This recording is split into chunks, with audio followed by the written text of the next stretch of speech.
Bonsoir tout le monde, les amis de l'amour, de la vie et de la justice. Je viens vers vous juste pour une réflexion aujourd'hui par rapport à tout ce qui s'est passé au vu de Marseille et de Paris. Il y a quand même, euh, il y a quand même une chose qu'il faut savoir, c'est que on est dans une pandémie, d'accord? On est vraiment dans une pandémie. Au mois de juin, les comptoirs de Vigny, une personne qui fait des vidéos sur YouTube, disait qu'il y avait une note de service qui circulait dans les hôpitaux en nous préparant à une nouvelle vague qui arriverait au mois d'octobre. Donc on est bientôt au mois d'octobre. Donc il demandait à ces hôpitaux de préparer des blouses, des masques, etc. et de se préparer au pire parce qu'au mois d'octobre allait arriver une deuxième vague. Bien. Là, étrangement, on arrive quasiment en début de date de mois d'octobre, début octobre. Nous sommes le 26 septembre, donc hier, le 25, me semble-t-il, un événement qui a été déclenché par le ministre de la Santé, Olivier Véran, qui décide tout d'un coup qu'il y a une épidémie recrudescente sur Marseille. Donc on passe en rouge écarlate, où non seulement les masques sont obligatoires dedans, dehors, mais qu'en plus il faut fermer tous les commerces et arriver à une situation d'urgence critique. Alors je ne sais pas si je suis bien connecté à mon cerveau, mais il me semble que à compter du 10 juillet 2020, on était sorti de l'état d'urgence. Sorti de l'état d'urgence. Ça veut dire quoi, une sortie de l'état d'urgence? Que le Premier ministre met en place des mesures pour accompagner cette sortie. Finalement, c'est une sortie qui nous met encore plus dedans. Je sais pas, il y a un truc qui va pas. Et moi, il y a quelque chose qui ne va pas je dirais, dans le fonctionnement des gens. Donc aujourd'hui, enfin pas aujourd'hui, vendredi, donc les commerçants, quelques élus sont allés devant l'hôpital de la Timone pour se plaindre parce que leurs commerces vont fermer, ce que je peux comprendre, parce que l'économie, je veux dire, ça touche tout le monde, on ne vit pas sur l'or. Les richesses ne sont pas distribuées, donc on nous donne juste des miettes, donc on ne vit pas sur l'or. Je peux comprendre que les gens aient besoin de travailler, c'est tout à fait normal. Mais il y a quand même quelque chose qui me choque. Il y a des gens qui vont manifester devant la Timone, hein, pas loin de l'hôpital Méditerranée du professeur Raoult, qui dit que il y a pas de virus, plus de virus. Hein, on visite, donc Olivier Véran en question visite l'hôpital de la Timone, se rend compte il y a 3 personnes en réanimation, enfin je ne sais quoi, un chiffre vraiment dérisoire par rapport à Marseille. Que le port du masque, on le sait aujourd'hui, au niveau de la santé, je veux dire, c'est pas un masque qui va arrêter un virus, on le sait. Qu'il suffit simplement de bien se laver les mains plusieurs fois par jour, ça suffit, et pas avec le gel hydroalcoolique, avec un savon classique et de l'eau. Voilà, un truc classique. Et que si à la limite vous craignez de contracter le virus, ben vous anticipez avec un traitement que le professeur Raoult peut vous offrir, ou n'importe quel médecin généraliste aujourd'hui qui peut le prescrire, donc de la chloroquine, du zinc et un anti-inflammatoire. Ou sinon, vous faites le médicament maison, quoique aujourd'hui, ils ont prévu tout, hein, c'est-à-dire que même l'aspirine demande, il me semble, une ordonnance, mais vous prenez de l'aspirine et un anti-inflammatoire, ce sera toujours mieux que rien, vous voyez? Donc, il n'y a plus de virus. Il n'y a plus de virus, il n'y a plus de pandémie, il n'y a plus d'épidémie. Le pic, c'était au mois de mars, maintenant c'est fini. Comment ça se fait que des commerçants, des élus, des gens qui ont la connaissance de tout ça, et même des médecins, se pointent avec un masque sur le nez? Comment c'est possible ça? Vous m'expliquez comment c'est possible? Vous vous rendez compte qu'ils sont en train finalement de vous donner le pire pour que vous acceptiez ce masque? Pour après dire, ben, vous l'avez accepté, donc maintenant ça va rentrer dans une norme. C'est-à-dire que vous allez vivre à vitam aeternam avec ce masque sur le visage. Le maire d'Arles, là, c'est pareil, il nous pond un truc, là, un super article, en disant, oh là là, nous, non, économie de Arles, déjà on est endetté, alors vous imaginez, vous nous faites fermer les commerces et les ci et les là, ça a déjà été dur pour eux pendant les vacances de cet été, parce qu'ils n'ont pas trop gagné d'argent, tout ça, ouais, super. Mais qu'est-ce qu'il dit derrière? Il dit, non, mais nous, on est prêts à respecter toutes les mesures d'hygiène, y compris les masques, y compris la distanciation sociale, et voilà, tout doucement, ce qu'ils sont en train de faire, c'est de nous la mettre, comme on dit dans le Sud, profond. Mais en plus, c'est malin, hein, parce que psychologiquement parlant, j'écoute bien ce qu'ils racontent, hein. C'est-à-dire qu'ils sont en train de vous faire culpabiliser. En gros, ça veut dire, Ah, mais jusque-là, on n'a pas bien fait les choses, hein. Désolé, monsieur le ministre. Non, on était un peu disciplinés. Nous, les mesures d'hygiène, oh là là, nous, les Marseillais dans le sud, on se fait la bise, on se dit bonjour, on se dit au revoir, on enlève le masque quand on est en train de boire un coup. Voilà, non, non, bah, on n'a pas mis du gel hydroalcoolique sur toutes les tables, et puis, non, bah, le gel hydroalcoolique, on le boit toute la journée, on n'a pas besoin. Voilà. Donc, ils sont en train de vous culpabiliser. Ça vous en êtes même pas rendu compte, je suis sûr. Ils sont en train de vous culpabiliser. Ils vous culpabilisent tranquillement. Tellement ils cherchent à nous culpabiliser qu'il y en a un là qui a fait une émission. Je sais plus, j'ai vu ça sur internet, qui a fait une émission. Un chef étoilé qui fait l'émission, je crois, à Masterchef ou quelque chose comme ça. Le gars, il dit clairement, oui, c'est bon, on en a marre, ça suffit, arrêtez de taper sur les commerçants, tatati, tatata. Bon, jusque-là, ça peut paraître compréhensif. Mais nous, restaurateurs, on applique toutes les mesures d'hygiène et on va faire en sorte qu'on s'applique encore dans les mesures d'hygiène. Et ne fermez pas tous les commerces et les restaurants et qu'on ne soit pas puni pour ceux, attendez, accrochez-vous bien, qu'on ne soit pas puni pour ceux qui n'appliquent pas ces mesures d'hygiène. Voilà, psychologiquement. Oui. Alors, ces gars-là, on les voit jamais. Ni les artistes, ni personne en ce moment. Parce que tout le monde est verrouillé. À part Nicolas Bedos qui a osé dire quelque chose, il s'est fait démonter par toute la presse parisienne. Il s'est fait démonter par le gouvernement et par les artistes qui sont autour, qui sont de mèche avec ces gens-là. Mais, mais quand il y en a un qui ouvre sa bouche, il a le droit de le faire. Et lui, il va vraiment dans le sens du peuple, lui. Voilà. Donc, il joue pas un double jeu, hein. Voilà. Donc, ils sont en train de vous passer le cerveau à la moulinette là. C'est comme quand on prend une noix, vous savez, une noix là, une noix qu'on la brise, hein, qu'on la casse pour prendre ce qu'il y a dedans, la chair. Voilà. Et après on la malaxe. Voilà. Ben là ils sont en train de vous malaxer comme une noix, comme une coquille de noix fracassée. Donc arrêtez de les écouter. Arrêtez d'écouter ces médias. Arrêtez d'écouter ce gouvernement.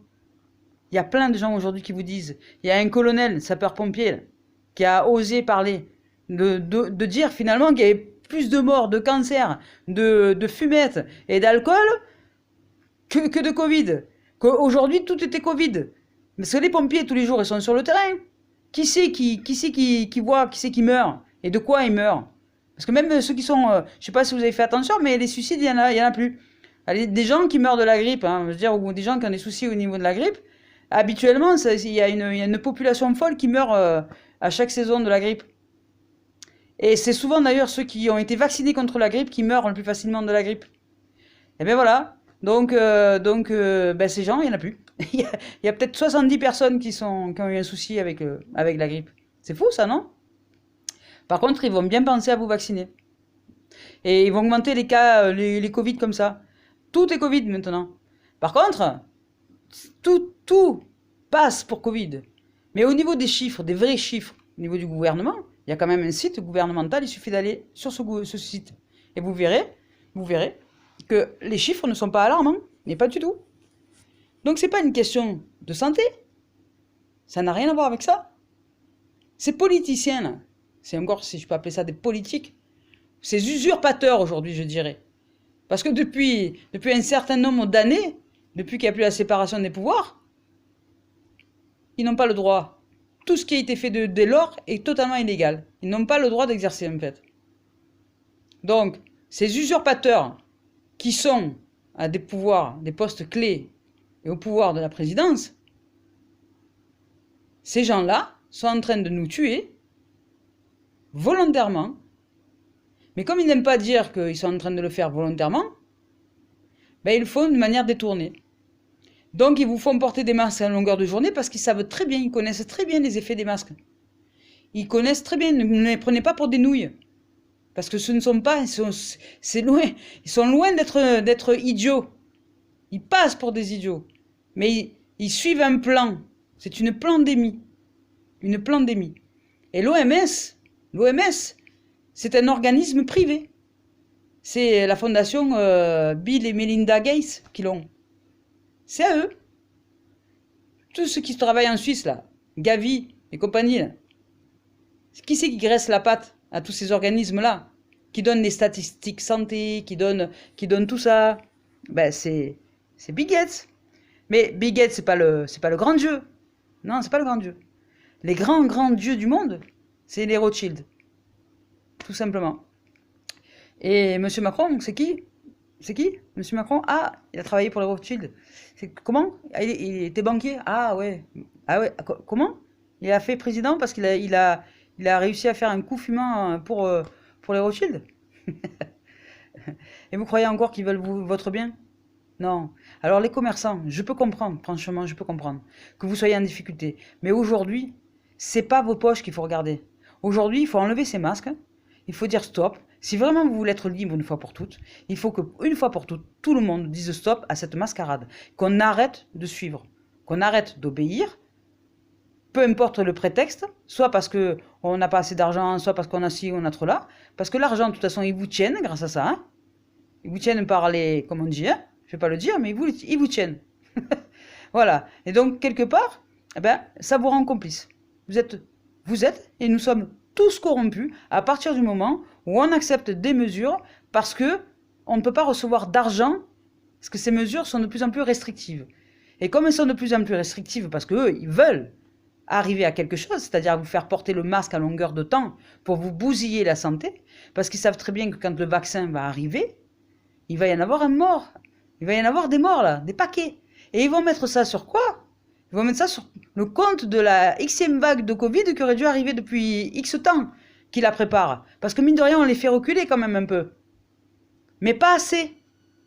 Donc si vraiment vous voulez qu'on les fasse reculer définitivement, ben aujourd'hui, arrêtez de regarder votre nombril, arrêtez de regarder votre compte en banque, et aujourd'hui, agissez pour votre vie, parce que je vous garantis qu'une fois mort, je ne suis pas sûr que votre commerce y tourne encore. Donc mettez du sens à vos priorités. Et le bon sens, c'est donner du sens à l'humanité, à nos libertés de vivre en santé et de façon naturelle. Donc, s'il vous plaît, les commerçants, je peux comprendre que vous ayez des difficultés de finances, je peux comprendre tout ça, mais travaillez. Ne restez pas comme des couillons là, avec vos masques en train de servir vos clients. Enlevez, moi, ces masques. Enlevez tout. Vous voulez être des vraies personnes qui défendent leur vie et celle de leurs enfants et celle de leurs aînés. Enlevez ces masques. Aujourd'hui, il faut tous enlever les masques. Et leur dire qu'on a compris leur mascarade. Leur dire qu'on a compris qu'ils voulaient tuer l'humanité. Ils n'ont plus besoin de nous. Ils ont des projets qui vont bien plus loin que ce que nous, on pourrait croire au niveau de leur pandémie. Ils veulent le contrôle absolu. Ils vont vous contrôler une fois que... D'abord, ils mettent en place leurs antennes. C'est déjà en train de se mettre en place. Là, ils sont en train d'habiller tout le tour de la Terre à coups de satellites. Les antennes 5G sont en train de se mettre en place. Et après, vous serez quoi? Vous serez tatoué, vacciné, pucé, tracé. Et tout cela, encore, on aura le même problème. Hein. Les commerçants, on aura le même problème. C'est-à-dire que si vous voulez continuer à travailler et à recevoir votre argent, ben, il faudra que vous acceptiez ce traçage. Sinon, ben, là, aujourd'hui, c'est pas de masque, pas d'argent. Demain, c'est pas de puce dans le corps, pas d'argent. Donc, ben voilà, ils vous tiennent comme ça. Donc si aujourd'hui vous l'acceptez déjà, aujourd'hui vous l'acceptez comme ça, demain vous l'accepterez comme ça. Sauf qu'une fois que vous aurez accepté vraiment d'être corrompu avec le système, c'est que vous faites partie de ce système-là. Et quand le monde, parce qu'on va y arriver, hein, on va gagner, hein, ils ne gagneront pas. Et tous ceux qui croient que d'être corrompu avec ces gens-là, vous allez vous en sortir net, ben, je ne suis pas bien sûr, moi. Alors par contre, je suis un être de Dieu. Et je crois en cette force divine. Je suis convaincu que tout est parfait. Donc on va encore s'enfoncer un peu plus. Et encore un peu plus, et encore un peu plus. Pour vous faire réfléchir. Donc là, pour nous, ça va être dur. Pour des gens comme nous, ça va être très très dur. Mais là, je m'adresse aux gens qui sont éveillés et très éclairés. Ayez la foi. On s'en sort. Ayez la foi, on s'en sort. Peu importe les apparences des choses, nous, on s'en sort vainqueurs. Ayez la foi.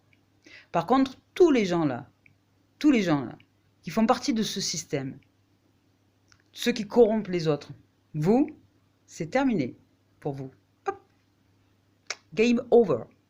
Ça, c'est terminé. Vous allez être jugé, peut-être même décapité. Voilà. Ah, ça, ce sera après votre problème. Hein.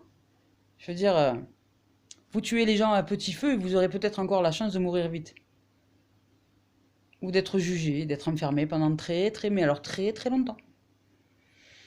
Ça va dépendre de comment le peuple va agir. Mais à mon sens, on n'est pas des mauvais, nous. On a une très bonne humanité. Mais vous ne régnerez pas. Votre heure est venue. Vous allez être vraiment jugé. Et tous ceux qui sont corrompus, je dirais par peur de vivre libre et de vivre en santé, bah vous allez vraiment être très mal. Vraiment très mal.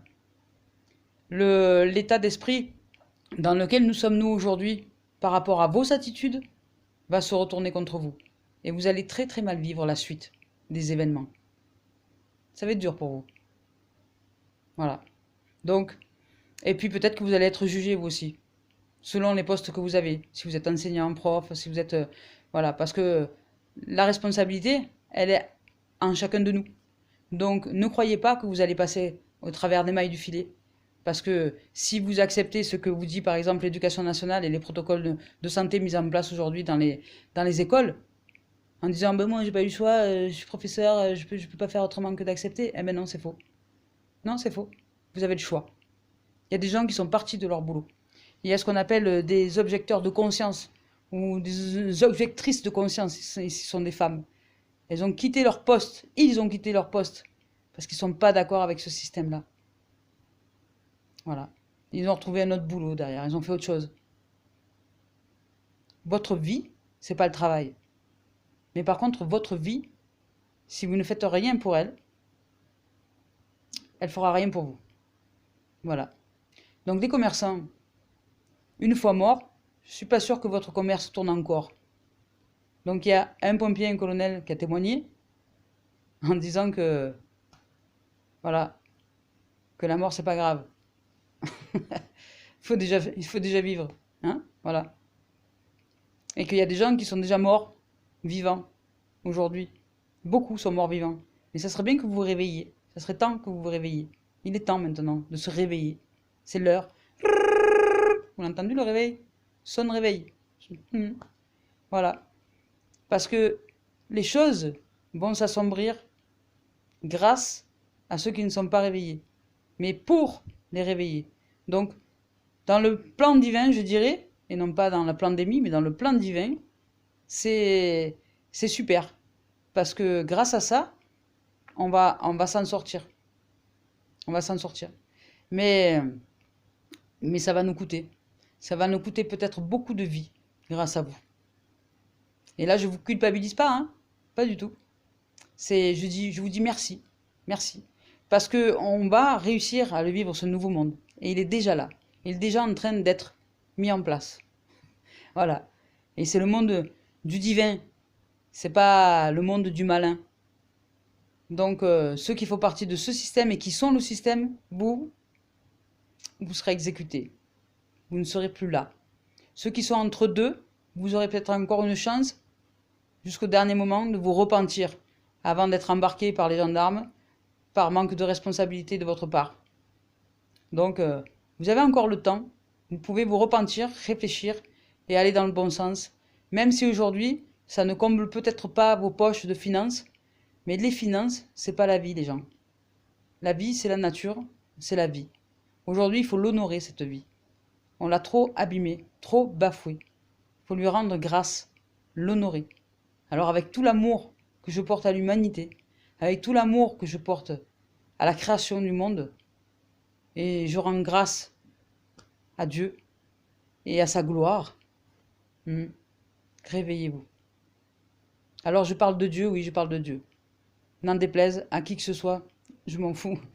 Vous aimez l'OM, vous aimez les matchs de foot, vous aimez tout ça, vous êtes capable de parler de divers sujets, de la météo. La météo, c'est un sujet national. Voilà, vous parlez de la météo, vous adorez ça. Ben moi, je parle de Dieu comme vous parlez de la météo. Voilà, je suis bien avec Dieu. Je suis pas une religieuse. Je déteste la religion. Mais par contre, je suis en relation permanente avec Dieu. J'ai pas besoin d'être dans une église pour être en relation avec Dieu. Et je suis en relation avec Dieu. Et on ne peut pas être autrement qu'être en relation avec Dieu. À partir du moment où vous êtes vivant, vous êtes un être spirituel. Vous êtes un être spirituel, donc vous êtes un être connecté. Mais cette matérialité vous a déconnecté de votre réalité. Donc aujourd'hui, vous êtes déconnecté du divin.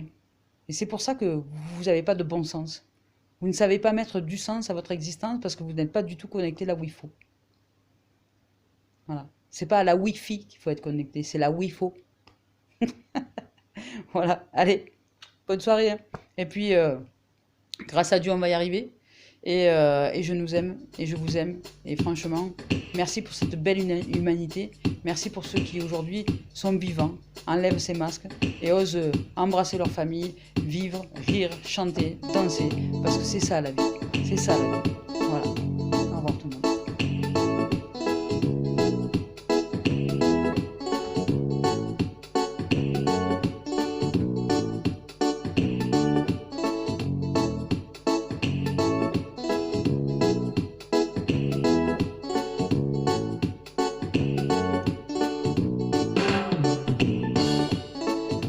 La splendeur d'un grand roi, dans sa majesté, la terre est dans la joie, la terre est dans la joie. Sa gloire resplendit, l'obscurité s'enfuit au son de sa voix, au son de sa voix. Combien Dieu est grand, chantons-le combien Dieu est grand, et tous verront combien Dieu est grand.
la splendeur